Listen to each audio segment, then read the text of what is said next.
예수님께서 이 세상에 오신 이유가 무엇일까요? 우리도 잘 알고 있습니다. 요한복음 3장 15절에 이렇게 나와 있거든요. 그를 믿는 자마다 영생을 얻게 하려 하심이라. 여기서 말하는 영생은 뭘까요?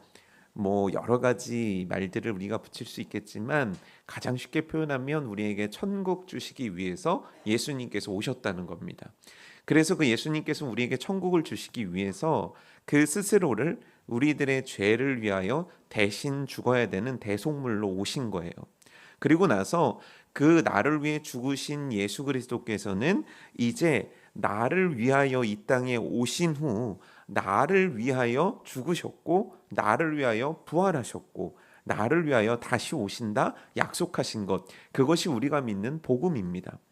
근데 중요한 건 뭐냐면 우리들의 모든 신앙생활은 또 교회의 모든 일은 바로 예수 그리스도의 이 은혜, 예수께서 나를 위해 오셨고 나를 위해 죽으셨고 나를 위해 부활하셨고 나를 위해 다시 사신 이것을 기초하고 있다는 거예요. 이게 없으면 교회도 세워질 수가 없는 거고 나라는 신앙인도 살아갈 수가 없는 겁니다. 쉽게 표현하면 뭐냐면 내 모든 기초, 내가 신앙생활하는 나의 모든 기초는 예수님이에요. 예수님이 없으면 기도도 아무 가치가 없는 것이고, 예수님이 없으면 이 자리에 와야 될 이유도 없는 것이고, 예수님이 없으면 우리들이 사는 삶 자체가 다 무의미하고 무가치한 것들이 된다는 겁니다. 그래서 우리들의 신앙생활 가운데 가장 중요한 게 뭐냐면 내가 예수 안에 있는 것, 내가 예수 그리스도 위에 발을 붙이고 서 있는 것, 그 예수 그리스도라는 반석 위에서 살아가는 것이 가장 중요한 겁니다. 자, 그러면 여기서 문제 내드릴게요.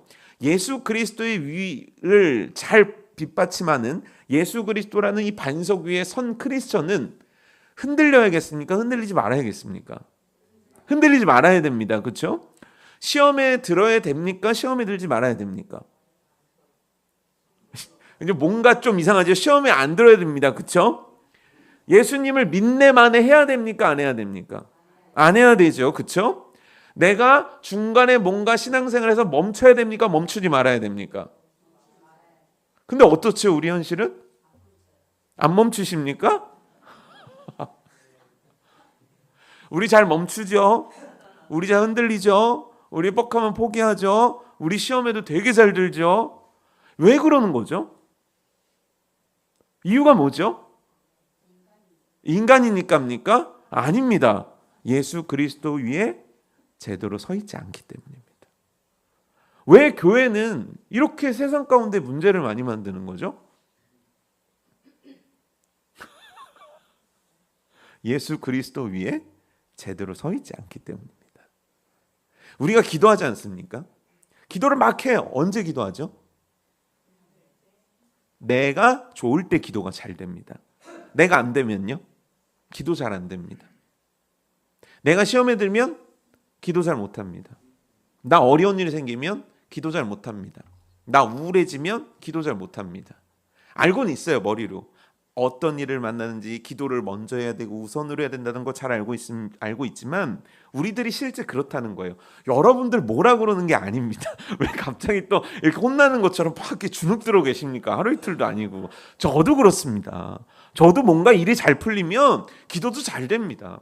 근데 뭐가 안 되고 뭐가 어렵고 뭐가 억눌리고 뭐가 잘 안 되면 있잖아요. 신앙이 막 줄어드는 거예요. 왜 그러냐는 거죠. 예수 그리스도라는 반석 위에 온전히 서야 되는 그 기초 자체가 무너지기 때문입니다. 그런데 왜 알고 있음에도 우리는 이 예수 그리스도라는 반석 위에 온전하게 매번 쓰지 못하는 걸까요? 우리 기도도 마찬가지잖아요. 항상 기뻐하고 쉬지 말고 뭐 하는 겁니까? 항상 기뻐하고 쉬지 말고 기도해야 되고 범사에 감사하라는 거 아닙니까? 이것이 너희를 향한 하나님의 뜻 아닙니까? 그런데 이게 마땅하다는 거예요. 예수 그리스도 흔들림 없는 그 위에 선 성도는 말입니다. 그런데 우리는요, 항상 기뻐합니까? 오늘 기쁘셨습니까? 그 대답하지 마세요. 좀 불리한 건 하지 마세요. 자, 쉬지 말고 기도하셨습니까? 범사에 감사하셨습니까? 2024년 아니 감사했는데 기쁨은 없고 감사했는데 여튼 하여간 그렇습니다. 자꾸 따지진 않겠습니다. 그렇다는 거예요. 왜냐하면 내가 예수 그리스도 위에 서 있으면 이것이 하나님의 뜻이고 우리 삶에 마땅히 나타나야 되는데 그런 날도 있어요. 그럴 때도 있습니다. 그런 날들이 계속될 때도 있습니다. 하지만 아닐 때가 있습니다. 아닌 날들이 때로는 많습니다. 아닌 날들이 많음에도 불구하고 다시 원래 예수 그리스도라는 반석 위에 잘 가려는 노력이 끊어질 때도 있습니다. 그래서 신앙의 긴 슬럼프를 탈 때도 있고, 우리들은 그러지 않아야 되는 것들을 너무 잘 알고 있지만 내가 하나님이 기뻐하시는 자리로 잘 나가지 못하는 때들도 있습니다. 왜 그럴까요? 간단합니다. 우리는 영적 싸움의 현실 가운데 있는 자들입니다. 영적 싸움이 뭡니까?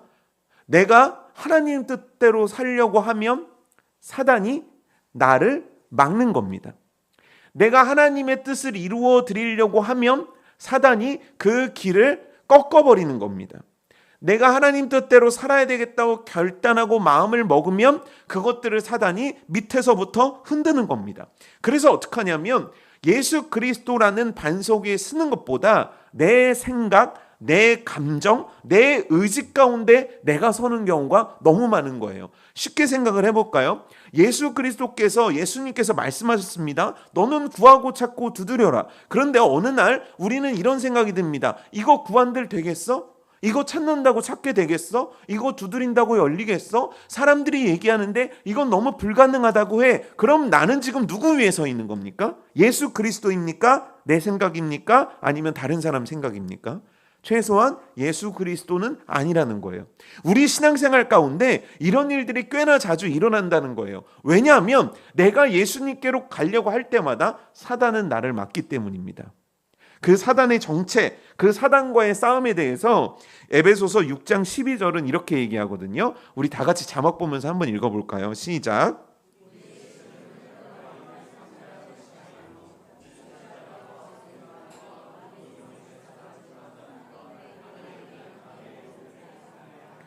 오늘 본문 이 말씀은요, 우리들이 상대해야 되는 영적 싸움의 대상이 누구인지를 얘기합니다. 통치자들과 권세들과 이 어둠의 세상의 주관자들이라는 거예요. 그들이 앞에 서서 우리들이 하는 신앙생활과 우리들이 하는 영적인 활동들을 앞에서 막는다는 거예요. 근데 그 뒤에서 일을 조절하는 것들이 있는데 그게 뭐냐면 악의 영들이라는 거예요. 결국 이 영적 싸움은요, 눈에 보이는 상대를 상대하는 것이 아니라 보이지 않는 악한 영들을 상대하는 거라는 거죠. 그런데 이 싸움을 묘사하는 단어가 참 재밌습니다. 여기서 그 싸움을 뭐라고 묘사하죠? 씨름이라고 표현하는 거예요. 외국어로 하면 레슬링이라고 표현하는 거죠. 그냥 이러면 얼마나 좋을까요? 하나님께서 우리한테 총을 하나 주시는 거예요. 딱 주셔가지고 사탄을 딱 보면 총을 팍 쏘게 하는 거예요. 깔끔하게, 서부극처럼. 얼마나 깔끔합니까? 근데 여러분, 씨름 해보셨습니까? 씨름도 안 해보셨죠? 레슬링 해보셨습니까? 레슬링도 안 해보셨죠? 보셨습니까? 레슬링이라는 거 보셨습니까? 감사합니다. 레슬링이요, 재밌습니다. 레슬링은요, 한 번에 끝나지 않습니다. 그럼 어떻게 하죠?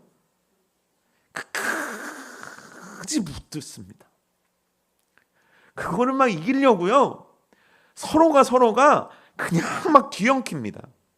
한 방에 끝나는 경기가 아니에요. 수도 없는 엎어지고 뒤처지고 엎어라 뒤퍼라의 치열한 싸움 끝에 승자가 결정되는 것이 레슬링이라는 씨름이라는 운동의 특징입니다. 그래서 이걸 잘 보고 있으면요, 우리들의 영적 싸움과 이게 너무 비슷하다는 걸 알고 있는 거죠. 뭐냐면 우리들의 영적 싸움도 그래요. 어느 날은 이기는 것 같아요. 그런데 어느 날은 져요. 그런데 어느 날은 또 붙잡고서는 이걸 없는 것 같아요. 근데 또 어느 날은 또 무너져요. 이게 어떠한 내가 죄를 짓는 주제를 가지고도 계속 반복이 막 되는 거예요. 여러분, 기도해 보신 분들은 아시지 않습니까? 365일 변함없이 매일매일 기도가 잘 됩니까? 그러니까 둘 중에 하나죠. 기도를 365를 안 해보니까 통계가 없을 수도 있겠죠. 네, 그걸 이해합니다. 오늘은 어쨌건 많은 이해를 하지 않으면 여기서 제가 또 불이 올라올 것 같아요. 근데 2024년 마지막 수요 예배니까 굉장히 평화롭고 은혜롭게 웃으면서 마무리를 하고 싶네요. 자, 기도를 해보면 있잖아요. 매번 같지 않아요. 어느 날은 잘 돼요. 그리고 잘 되는 게 꽤 가는 것 같아요. 근데 어느 날은요, 어제와 별반 다를 게 없는데 기도가 안 돼요. 기도가 턱 막혀요. 기도 제목도 생각이 안 나요. 마치 기도가 막힌 것 같아요. 예배는 어떻죠? 어느 날은 목사님 말씀들이 쏙쏙 잘 들려요. 근데 어느 날은 안 들려요. 저도 마찬가지예요. 어느 날은 성도들이 왜 이래? 바카스 하나씩을 먹고 왔나? 싶은 날들이 있어요. 막 너무 각성이 돼가지고 하지 말라는 대답까지 너무 적극적으로 할 때가 있죠. 근데 오늘같이 한 밥 3공기 드신 것처럼 배가 너무 부르셔가지고 따뜻하니까 잠이 막 너무 오시는 그런 상황이 있는 날도 있는 거죠. 이게 우리가 아는 영적 싸움이 굉장히 특이한 특징이에요. 한 방에 끝나지 않아요.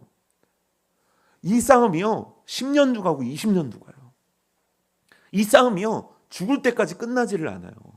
제가 그래서 물어봤어요. 에스더 권사님들, 80세 이상 권사님들한테 물어봤습니다. 뭐라고 물어봤냐면, 권사님들 80세가 넘으니까 죄가 줄어듭니까? 죄가 늘어납니까? 물어봤어요. 대답이 어떻게 나오셨을까요? 네? 는 것 같다. 준 것 같다. 는데요. 그럼 우리는 어떻게 되는 거예요? 우리의 죄는 증가 추세에 있는 겁니까? 감소 추세에 있는 겁니까? 신기하죠. 죽을 때까지 영적 싸움은 마치 씨름처럼 물고 늘어지는 싸움이에요. 사단은 그렇게 우리를 물고 늘어진다는 거예요. 이해되십니까? 사단은 내가 오늘 기도 자리 나왔어. 그러니까 너 다시는 오지 마. 알았어, 안 와. 이게 아니라는 거예요. 내가 기도의 자리에 승리해서 나오면 그럼 며칠 있다가 또 기다렸다가 나를 또 붙잡는 거예요. 그래서 나로 하여금 옛날로 끌고 가기 위해서 지겹게 나한테 씨름을 붙이는 거예요. 자, 그러면 우리는 어떻게 해야 되겠습니까? 우리는 어떻게 해야 되겠습니까? 도망갑니까? 싸워야죠. 어떻게 싸웁니까? 어떻게 싸우면 되죠? 여튼하여간 승질은 있으니까 우리도 씨름을 해야 된다는 거예요. 이해되십니까? 우리들의 싸움의 방식은 있잖아요. 한 방 쏘는 걸로 끝나는 게 아니라는 거예요. 근데 우리들의 성도들의 생각은 뭐냐면 내가 한 번 이겼으니까 끝이야. 난 이겼어. 아니라는 거예요. 죽을 때까지 물고 늘어지는 사단이 있다면 우리들도 그 사단과 함께 죽을 때까지 물고 늘어지는 우리 역시 씨름에 우리 역시 레슬링의 자세로 이 사단과 싸워내야 된다는 거예요. 한 번에 결판나지 않는다는 거예요.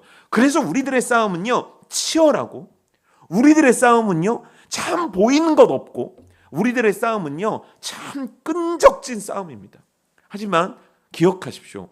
사단이 우리를 그렇게 옥매이고 우리를 그렇게 씨름을 붙일 때 우리 역시도 이 싸움에서 쉽게 물러나면 안 됩니다.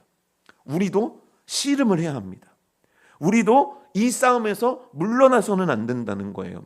한 번 죄에 졌다고 그 죄로 인해서 내 인생은 끝나는 게 아닙니다. 또 싸워야 됩니다. 이 문제를 가지고 나는 이제 이 문제는 안 되겠어요, 하나님. 나는 이거 그냥 평생 죄 짓고 살려. 아니요. 이 싸움을 가지고 죽을 때까지 우리는 싸우고 또 싸워야 되는 것이 바로 성경 말씀 속에서 우리가 영적 싸움을 싸우는 자세이자 태도라는 거예요.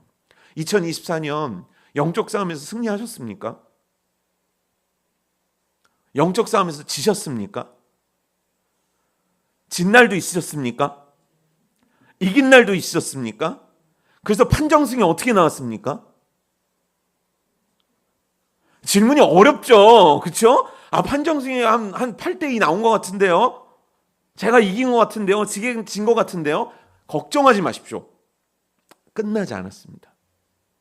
절대 이 싸움의 자리에서 포기하지 않는 것이 저와 여러분 되기를 주님의 이름으로 축복합니다. 이 씨름은 반드시 이겨야만 하는 것이고 이 씨름은 예수 그리스도 위에 있는 한 절대 우리들에게 패배를 안겨주지 않습니다. 절대 그 잡은 삿바 놓치지 마십시오. 절대 그 잡은 두 손 놓치지 마십시오.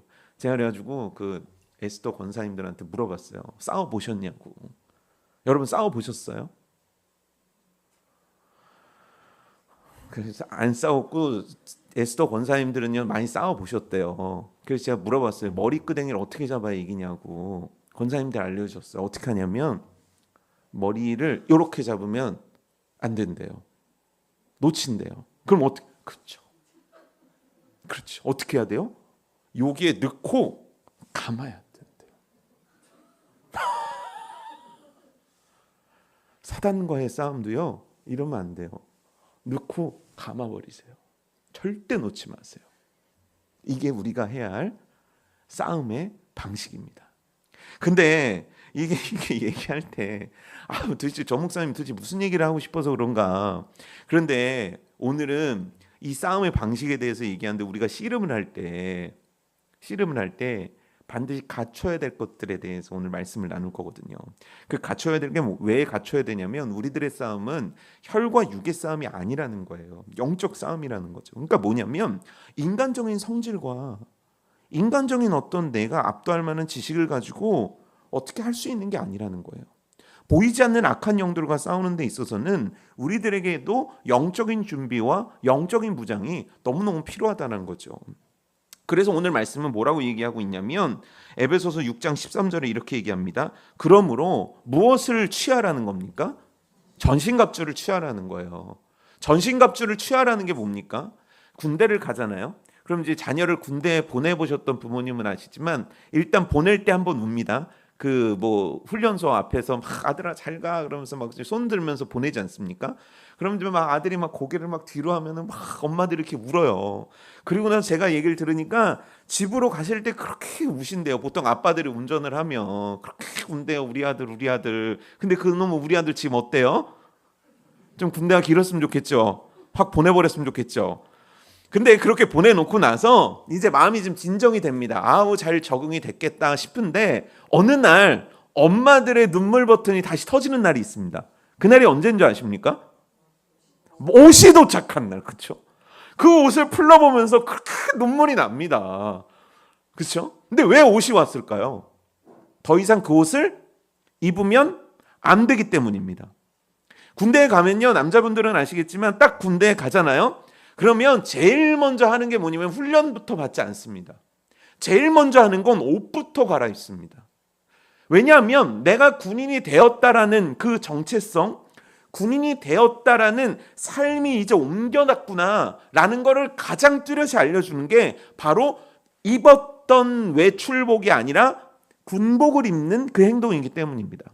군복을 입은 자만이 군인이고 군복을 입었을 때 나는 훈련받을 준비가 된 것이고 군복을 입었을 때 나는 싸울 준비도 된 자라는 거예요. 군복은 참 그래서 중요한 겁니다. 군복을 주고 총도 주고 그 다음에 무기들을 갖추고 그 다음에 훈련을 받게 돼 있다는 거예요. 그래서 우리들의 영적 싸움에서 가장 중요한 건 뭐냐면 전신갑주를 입고 전쟁에 뛰어드는 게 중요하다는 거예요.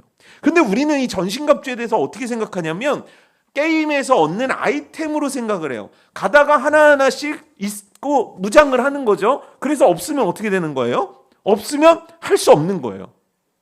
근데 여러분 군대에 갔다 와 보신 남자분들은 아시겠지만 저기 이 모자가 없는데요? 그냥 가. 군대 이러지 않습니다. 그럼 어떻게 합니까?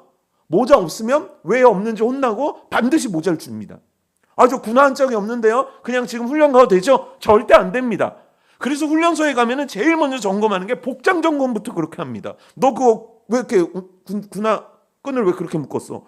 하나하나 다 점검하면서 복장부터 제대로 갖추고 뛰어들게 만든다는 거예요. 그만큼 전신갑주는 중요합니다. 그런데 우리들은 전신갑주를 입지 않고 쉽게 얘기하면 군인인데 군복을 입지 않고 무장을 하지 않은 상태로 계속 전쟁을 하겠다고 하는 거예요. 그러니 그 전쟁에서 승리할 수 있겠습니까? 승리할 수 없겠습니까? 여튼 오늘 불리한 거는 대답 안 하시기로 하셨으니까 제가 이제 다 이해하면서 넘어가도록 하겠습니다.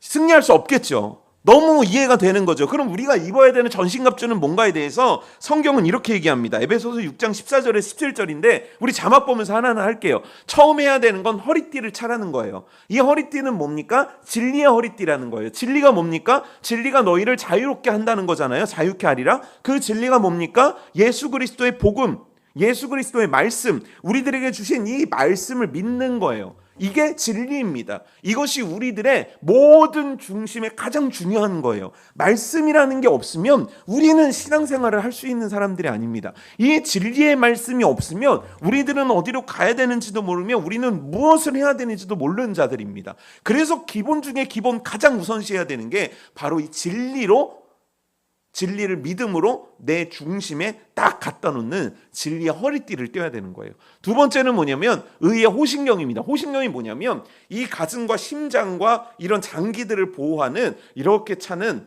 갑옷 같은 거예요. 가슴에만 차는. 왜 로마 영화 같은 거 보면 여기에 이렇게 차고 있지 않습니까? 그거를 호신경이라고 하는 거예요. 근데 그 호신경은 특징 하나가 있습니다. 무슨 호신경입니까?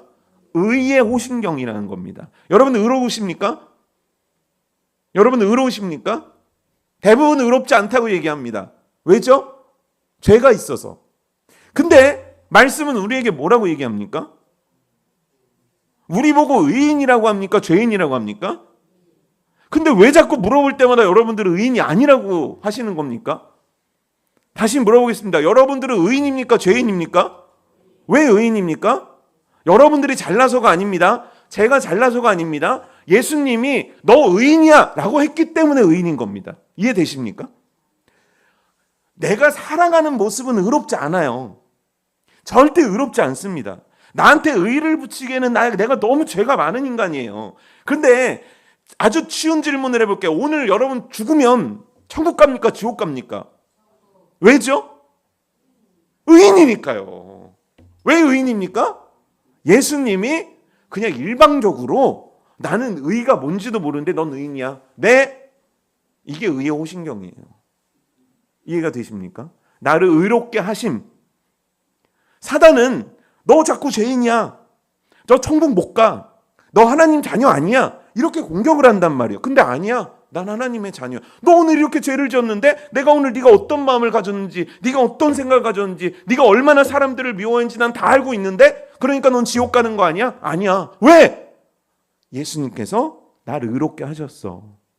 의인들이 입는 의의 호신경이 내가 입게 되는 호신경, 가슴팍에 방어하는 거라는 거예요.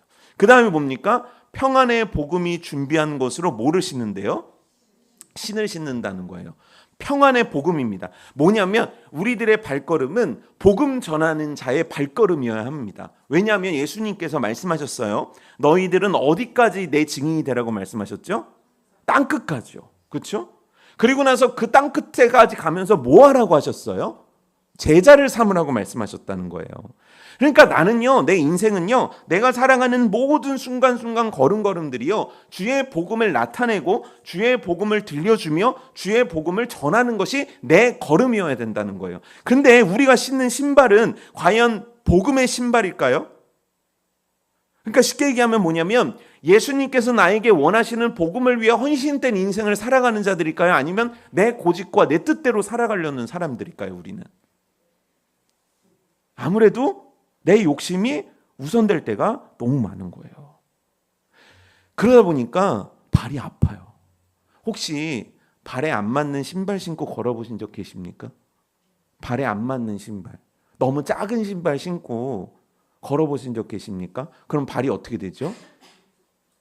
물집도 잡히고 까지고 아프죠. 그걸 계속 신고 평생토록 걸면 그 걸음은 행복할까요? 불행할까요? 불행하죠. 그래서 예수님을 믿는데도 불행한 거예요. 신어야 될 신발이 아니라 다른 신발을 신고 있으니까요. 사명지로 가는 신발을 신고 사명을 위해 헌신하는 인생의 신발을 신어야 되는데 나는 내가 신고 싶은 신발을 신는 거예요. 그러니까 발이 아프네요. 발이 까지네요. 걷지를 못하네요. 그러니까 행진의 인생이 아니라 아주 끌려가는 포로와 같은 인생을 사네요. 그게 우리들의 인생에 그렇게 큰 고통으로 다가오는 거예요. 또 뭐냐면 방패가 있어요. 어떤 방패입니까? 믿음의 방패를 가져야 된대요. 그리고 어떤 투구를 써야 된대요? 구원의 투구를 써야 된다는 거예요. 그리고 우리에게 주어진 무기가 있습니다. 무슨 검입니까? 성령의 검. 그건 곧 무슨 검입니까? 말씀의 검이라는 거예요. 예수님께서 사단을 어떻게 물리치셨습니까? 말씀으로. 그래서 우리들에게 이 전신갑주를 입으라고 말씀하시는 겁니다. 이 전신갑주를 입는 것은 우리를 그리스도의 병사요, 그리스도의 군사라고 우리를 일컬은 그 사명, 그 정체성을 이루어드리는 데 있어서 가장 기초적인 일이라는 거예요. 디모데후서는요, 우리에게 너희는 그리스도 예수의 좋은 병사라고 얘기하는 거예요. 우리들을 하나님은 그냥 일반 성도다, 일반 백성으로도 부르셨지만 우리들을 신약 성경에서는 너는 예수 그리스도와 함께 고난을 받고 예수 그리스도와 함께 싸워야 될 군사라고 말씀하시면서 우리들에게 이 전신갑주를 주고 계신 거예요. 입으셨습니까? 입어야만 합니다.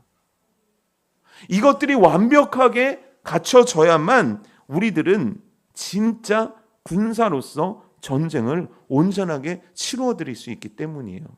자, 이 옷을 입고 해야 되는 일들이 있습니다. 그 일이 뭐냐면 에베소서 6장 18절이거든요. 우리 함께 읽어볼까요? 시작.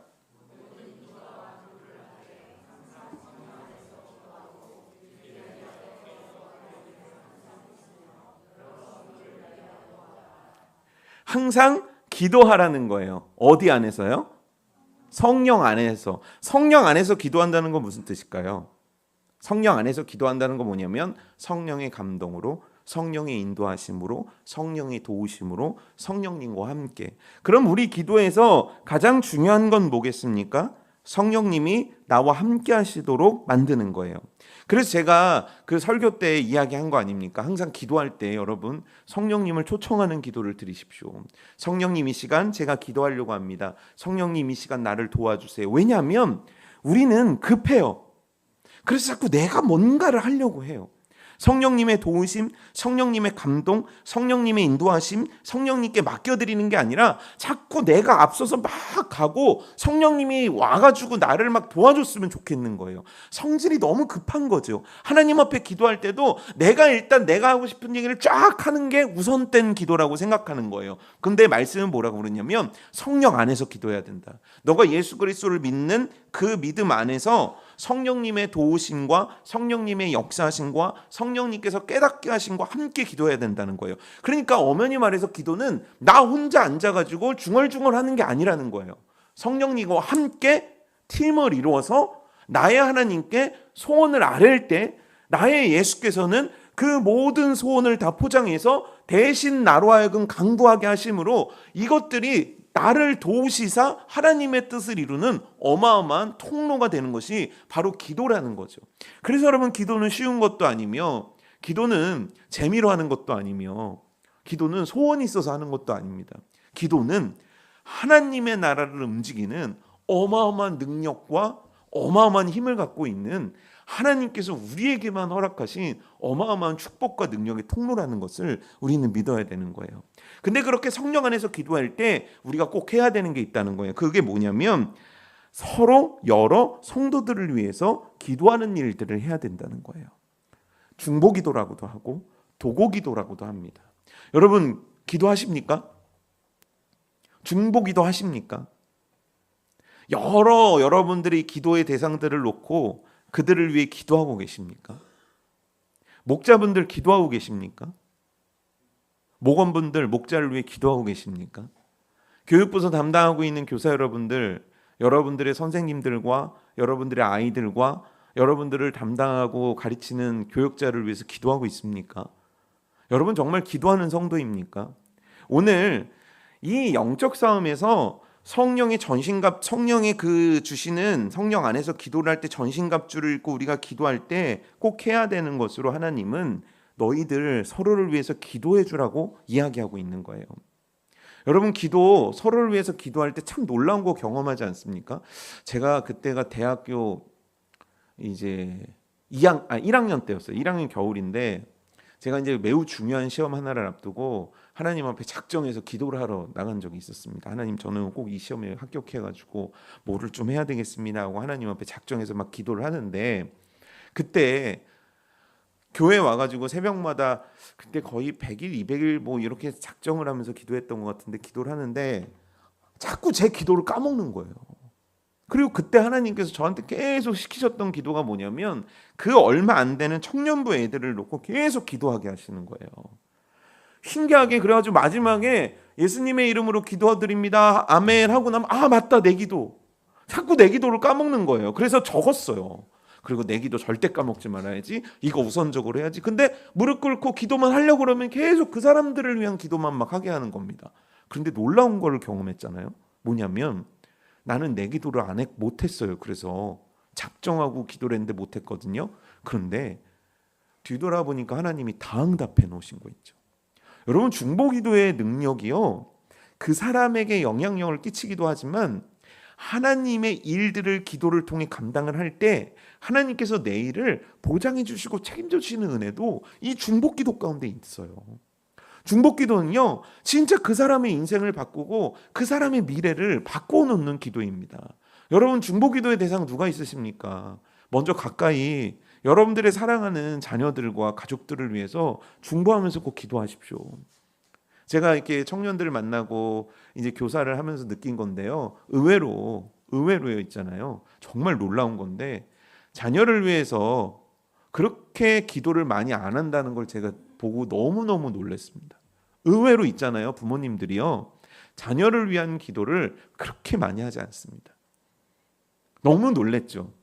그리고 의외로 있잖아요. 교회에는 중보 기도 가운데 빠진 사람들이 정말 많습니다. 예를 들어서 엄마 아빠가 교회 안 다니는 애들 이런 친구들은요. 중보 기도 대상에서 항상 제외가 됩니다. 아무도 기도해 주지 않습니다. 그냥 와서 천진난만하게 교회에 있다가 가는 애예요. 그냥 가끔 기도해 주는 게 어느 정도냐면 교사들이 주일날 오면 그냥 기도해 주는 그게 다일런지도 몰라요. 정말 신경 써서 기도하지 않는다면요. 그런 성도들이요. 그런 어린이들이요. 그런 학생들이요. 교회에 정말 많습니다. 그런 청년들이요. 정말 많습니다. 교회 청년들도 거의 절반 이상이 이 부모님들이 교회 안 다니거든요. 그럼 생각을 해보십시오.